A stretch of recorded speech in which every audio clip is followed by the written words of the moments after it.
it going? Today is Saturday, and that means another video is coming at you. So we are going to be talking about an idea you guys gave me on the last live stream, and that's to discuss beginner reptiles. Now, there's sort of a lot of debate about what a beginner reptile is, even is there one at all? And I sort of have a combination of a bunch of different avenues that I think answers that question.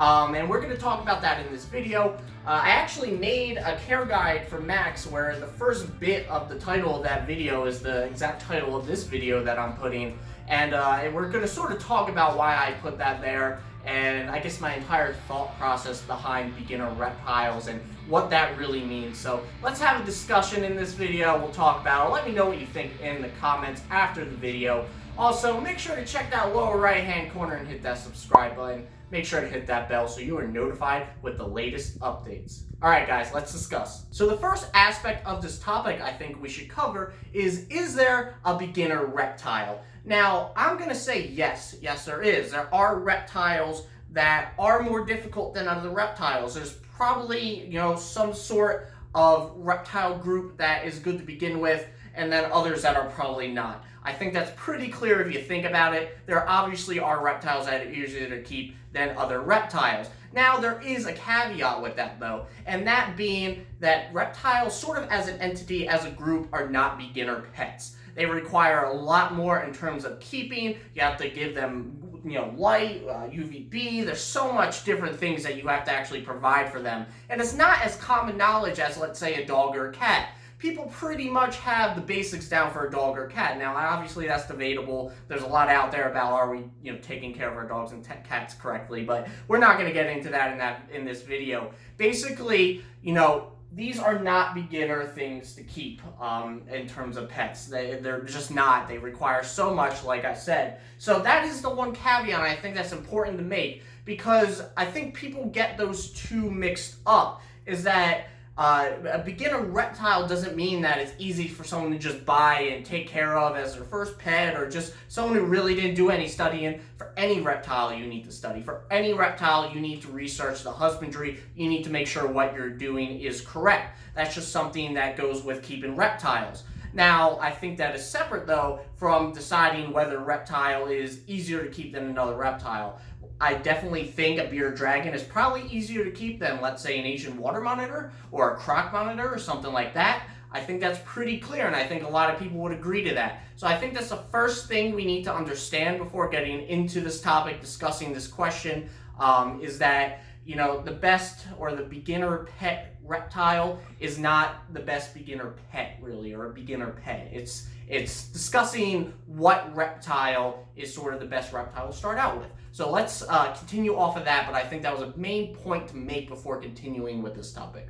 Off of that, I think the next big point of debate is to sort of define the common traits a beginner reptile has. And I think a big argument or debate based off the beginner reptile debate is are the common reptiles in pet store chains and stuff like that, are those beginner reptiles? And a lot of people argue that bearded dragons and such are not beginner reptiles. And I can see some of their points, to be honest. But I think when it comes down to it, looking at the spectrum of reptiles as a whole, I think bearded dragons are probably on the easier end, I'm not going to lie. This is coming from someone who had quite a bit of trouble with Max over the last several months. She's doing a lot better now, and nothing really bad was actually happened to her. She was just going through a lot of weird phases. But I really do think out of all my reptiles, Max is still probably one of the easier ones. My Crested Gecko, Destin, who is doing great, I think he is an easier one. So I do think that a lot of the pet store chain reptiles, not that you should just go out to a pet store chain and get one, are beginner reptiles. I do think they fall in that category. And I'll kind of discuss some of their makeup, some of their traits that I think define them as a beginner, and maybe this will sort of classify, if you're looking at a reptile, whether it's a beginner or not. So let's talk about sort of each, subtopic of what makes up a beginner reptile, and we'll kind of get into that a little bit. So let's discuss that next. The first main point in deciding whether a reptile is a beginner reptile or not, at least in my mind, is cost. And I want to argue that cost is the most important because that's really initially what you're going to look at when you're looking at reptiles, you're going to have a certain price range. Obviously, if all reptiles cost the same, then you would be probably looking at a different set of reptiles than you are now. You really are deciding this based off of cost. So I think first is setting your price range of what you're looking at, or looking into a reptile and seeing if that reptile is within your price range. I think that's sort of important, and that's just not the reptile itself. Remember, that includes enclosure stuff, lighting, food, the cost of living over their lifespan. So I think, to me, the most important thing is deciding the cost. And obviously, reptiles like bearded dragon are going to cost a lot less than something like a tegu. And I think they kind of sort of mirrored the difficulty a little bit in terms of husbandry. Now, that's not always true, because you have cheap iguanas out there and stuff like that. Reptiles that really require a more difficult husbandry are sort of a little misunderstood. A good example for that is savannah monitors.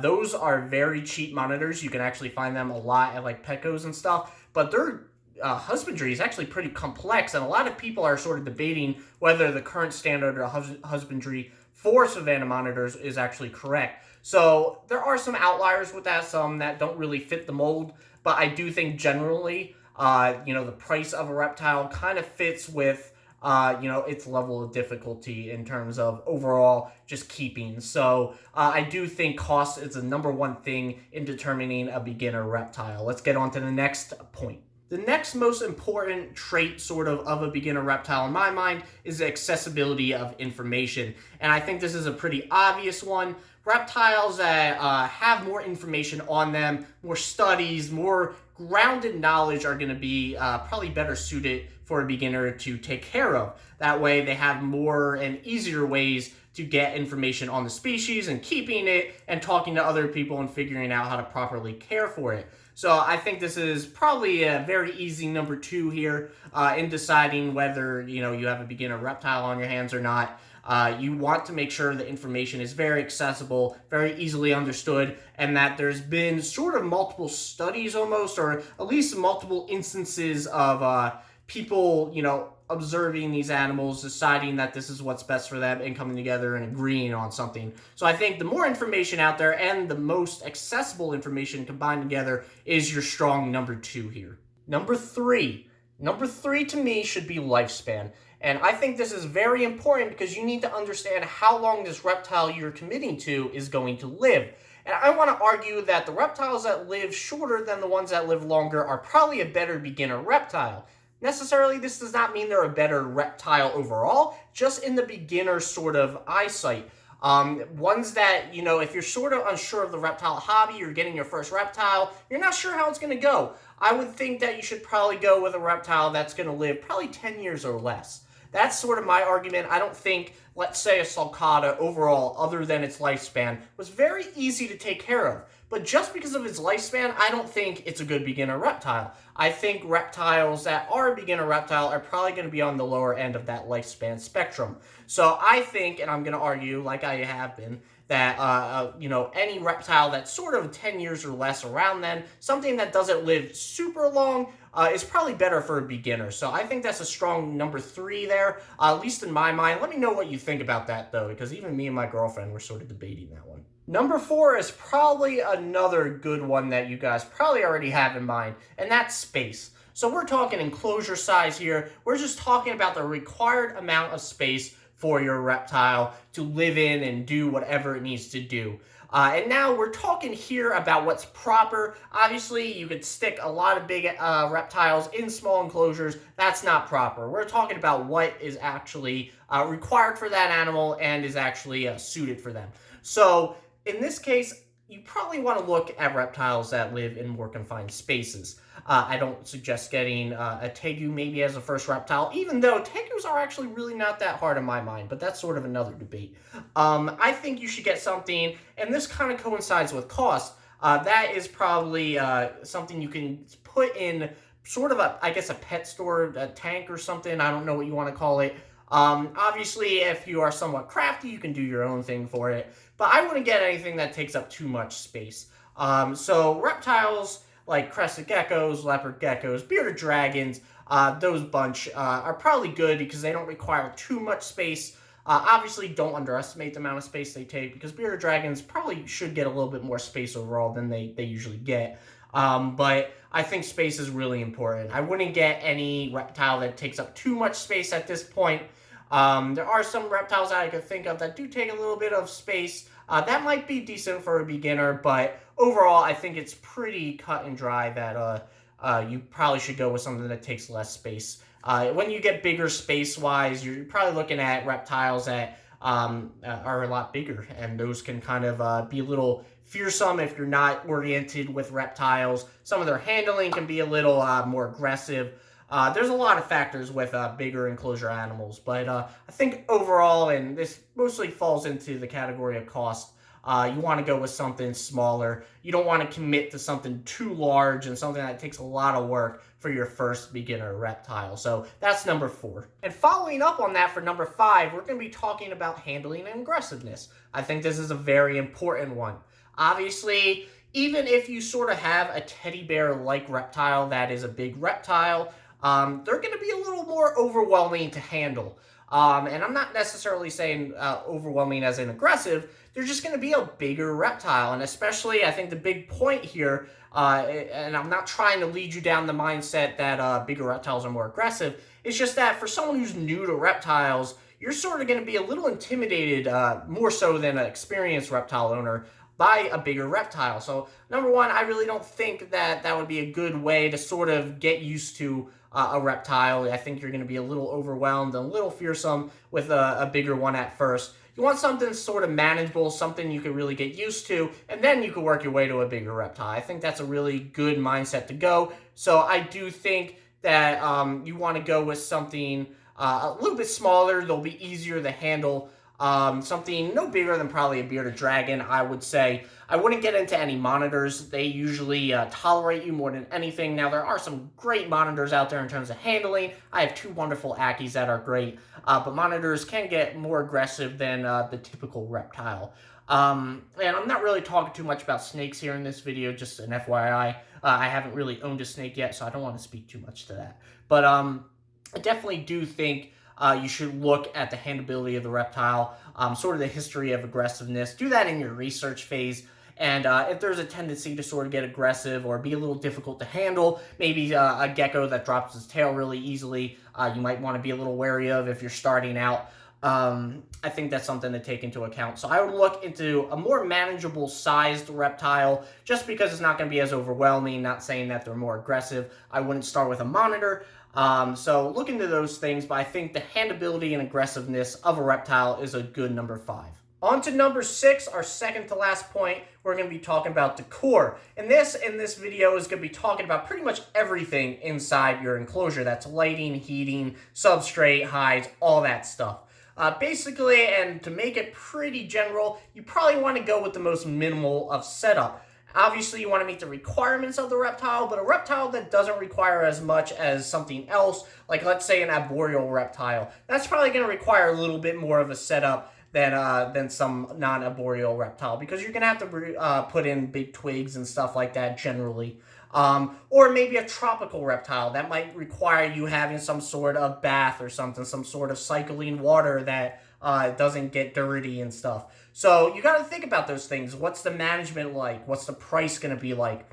When you start out, you probably don't want to start out with a reptile that requires something complex or not ordinary. You want to probably start out with some of the basics and just get general lighting, general UVB, general substrate, and then kind of start researching your way as you keep the reptile into doing more stuff if you really find that owning this reptile is good, or you can get into another reptile eventually that requires a more elaborate setup. But I definitely think you should go with a minimal cost and just minimal overall setup in terms of decor. I think that's really what you should be looking for and what defines a beginner reptile. Our final point in deciding whether a reptile is a beginner reptile or not is the accessibility of their food. Now, overall, reptiles, you're probably going to have an area or a way to get their food some way or another.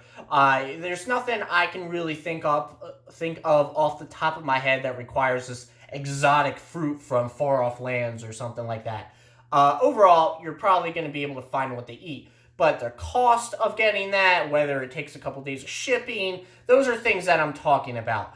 So you probably want to take into account what they eat, and you want to take into account that you're giving them a diverse diet, not just one specific invertebrate. That's not good enough, guys. You want to offer a diverse amount of food. So you want to make sure that you get something very accessible for a beginner, something you could probably get at a pet shop, whether that be like pinkies or something like that, or maybe roaches, maybe crickets, whatever that may be. And you want to decide sort of how easy it is, the cost, whether you need to order it in advance. But I would probably get something you could go out and pick up pretty readily, not something that might take a couple days or cost you an arm and a leg. I think that's really important in sort of deciding whether a reptile is a beginner reptile. You want something that you could get their food pretty easy. And it's not super debatable either. Something you definitely know that this is what they're going to eat. This is part of their diet. So I think that's a strong final point. And that's really our main points in deciding whether a reptile is a beginner reptile or not. So let's wrap up this video. Again, let me know in the comments what you think about these points, guys. But I think this is mainly what a good definition of a beginner reptile is. So like I said,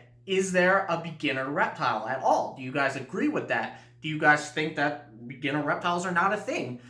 Is there any more additions you would add on to that, or any you would subtract? What do you guys think of the video is basically what I'm asking. I would love to know, but I think it is important that we have some definition out there, some conversation of a beginner reptile, because I don't think we should be scaring people off by saying that there's not, but also warning them that reptiles are not this very easy pet to have. So I think this is a good topic to discuss. I'm glad we're discussing it together as a community. But anyway, guys, I'm going to wrap it up. Remember, tomorrow, Sunday, 2 p.m. Eastern Standard Time, we are doing a live stream just like every Sunday. So I will hopefully see you all there. Make sure to check the lower right-hand corner and subscribe and hit that bell to get the latest updates.